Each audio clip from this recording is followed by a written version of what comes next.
יש זבוב קטן ומעצבן שהחליט להיכנס לחיי ולשגע אותי. הוא מזמזם לי באור הזיניים שבסוף נמאס לי וסקרתי עליו בכוס, אבל במקום לאכול אותו, הוא קרץ לי ונהיינו חברים. כן חברים ממש.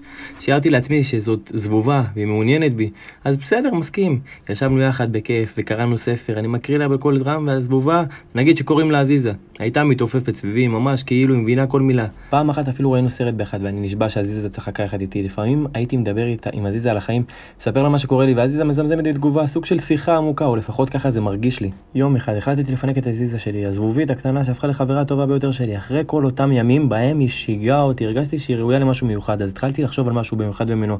בסופו של דבר החלטתי להכין לה כוס יין, לא סתם כוס יין, אלא כוס יין זהירה שמותאמת במיוחד למידות שלה. תהליך ההכנה היה ממש מאתגר, הלכתי למטבח, חיפשתי את הכלים הכי קטנים שיש וניסיתי להכין כוס שתתאים לעזיזה, זה היה עבודת אומנות, כדי שהכוס תהיה מושלמת. ברגע סיימתי התמלאתי גאווה, הצלחתי, הכנתי כוס יין קטנה במיוחד לעזיזה.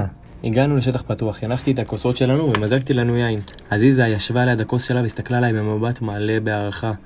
ישבנו שם נהנים מהנוף, מהיין ומהחברה אחד של השני. בזמן שישבנו, הרגשתי כאילו אנחנו גיבורי סרט. רק שהגיבורה השנייה היא עזיזה. אבל אז, כמו בסרטים, התחילה רוח חזקה לנשוב. עזיזה שלי עפה לה ברוח, ואני לא ידעתי את נפשי מרוב צער. לראות את החברה הקטנה שלי נעלמת ככה באוויר, ראיתי אותה נלחמת בכל כוחה להישאר יציבה, אבל היא הייתה קטנה מדי והרוח הייתה חזקה מדי, הרגשתי שאני מאבד אותה. הלב שלי פשוט נשבר.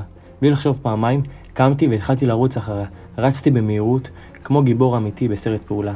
הרוח המשיכה לנשוב בעוצמה, אבל לא ויתרתי. זינקתי קדימה, בתקווה לתפוס את עזיזה שלי. כשהגעתי לרגע האמת, הצלחתי לתפוס את עזיזה בעדינות ברגע האחרון. היא ממש נאבקה ברוח. רעדה קצת, אבל הייתה בחיים. שחררתי אותה מהכוס הקטנה שהיא הייתה בתוכה, והיא נראתה מבולבלת ומפוחדת. חייכה עליי בחום, והיא הביטה בי. במבט מלא תודה, כאילו הבינה שאני הצלתי אותה. החזקתי אותה קרוב אליי, מנסה להרגיע אותה. הכל בסדר, לחשתי לה בעדינות. נותן לה להרגיש את החום של היד שלי.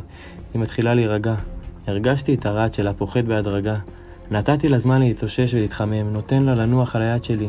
היא ישבה שם מתבוננת בסביבה בשקט, ואני חשבתי לעצמי, כמה זה מדהים שחיה כל כך קטנה יכולה להיות כל כך אמיצה. עזיזה הבינה שזה הזמן, ועפה חזרה לחופש שלה. נשארתי שם מביט בעזיזה מתעופפת, והתחלתי לטפס חזרה הביתה עם חיוך קטן על הפנים. וזהו, ככה נגמר הסיפור. עזיזה ואני נפרדנו, אבל שנינו נשארנו עם חיוך על הפנים ועם סיפור משוגע לספר לכל מי שמוכן לשמוע. כל פעם שאני מספר את הסיפור הזה, אני נזכר בעזיזה המתוקה שלי ומעניין לעצמי כמה החיים יכולים להיות בלתי צפויים והרפתקניים.